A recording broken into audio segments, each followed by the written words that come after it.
And I find this very unique in Bhagavad Gita. The 6th chapter, Prabhupada writes this point here. 6.2.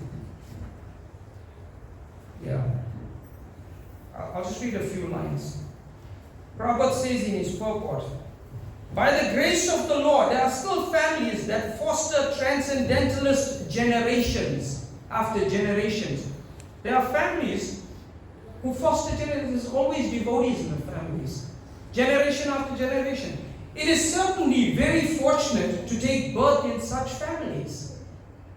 Fortunately, both our spiritual master, Prabhupada is saying, Om Vishnu Pad Shri Srimad Bhakti Siddhanta Saraswati Goswami Maharaj, and our humble self had the opportunity to take birth in such families by the grace of the Lord. And thus both of us were trained in devotional service of the Lord from the very beginning of our lives. Okay?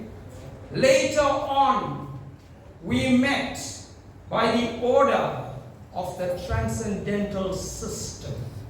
Later on, we met. So like that, all of you, you train your kids to have all these spiritual values. I think all of you, yeah, just by looking, I can say everybody here are fostering generations of devotion. All of you like that. And then, by the order of the transcendental system, we are all coming into contact with Srila Prabhupada, and that is being expanded and expanded and expanded in consciousness in so many ways. Okay? So, yeah, we're reading. In every step there is perplexity, and therefore it behooves one to approach a bona fide spiritual master, one who can give proper guidance for executing the purpose of life. That's the Guru's business. What's the purpose of life? Previously we discussed the other day during Gita week I took up. There's 4 things that are common between animals and human beings. What are those 4 things? Eating, we said. Eating. We eat, the animals eat. The dog may be eating outside in his little plastic bowl. We may be eating inside in our chinaware, our stainless steel dishes, in so many ways, but the eating is common. Sleeping. We may be sleeping on our fantastic Edblow orthopedic designed bed and our fantastic pillows. I can buy one from Take a Lot for my neck. Try not for a pillow. So, the dog may be sleeping outside on a little carpet blanket. He's sleeping. Both are sleeping. Dreaming. Both are dreaming. That time he's not worried. Whether it's Edblow or what, when you knocked out, you fall off to sleep like yesterday. I was so tired, I fell off to sleep in the lounge. I woke up like 2 o'clock in the morning, everything is on, the door is open. Okay, gates were locked. But you're fast asleep. You wake up like that. Eating, sleeping, mating. Dogs have their little puppies. How many? Prabhupada would say a pig can have like 24 kids at a time. A human being can't match it in mating. No, we have 1, 2, maybe triplets, sometime maybe 4 or 5 children like that. But can't be, but the mating is there. Eating, sleeping, mating, defending. Defending, you have firearm, you have the police force, you have so many ways to defend yourself.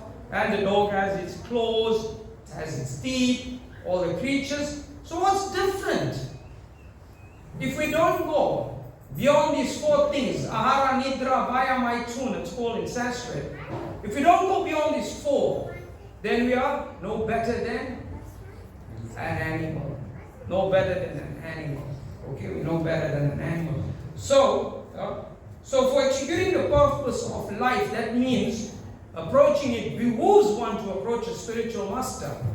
Okay, to execute the purpose of life. The purpose of life are beyond these 4 things that we discussed.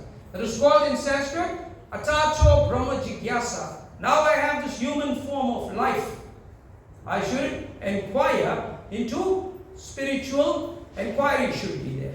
Okay, spiritual inquiry should be there. Now what's amazing here, in the 4th chapter of Bhagavad Gita, Krishna tells Arjuna to just try to learn the truth by approaching a spiritual master.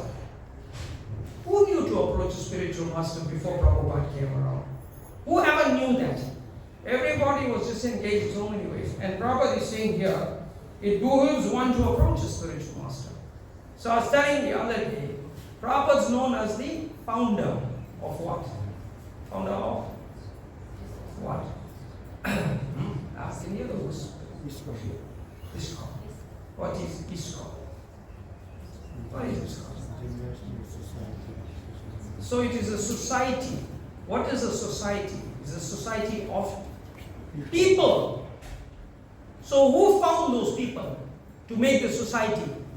Prabhupada found every one of us. Here it says we must find a guru. But the unique aspect is that Prabhupada came and found all of us. What we knew about finding guru, what we knew about chanting Hare Krishna, dancing, philosophizing, I knew. I mean, maybe coming from a Hindu background, I knew little bit things. But not in this way that I understand it with full clarity and no distortion.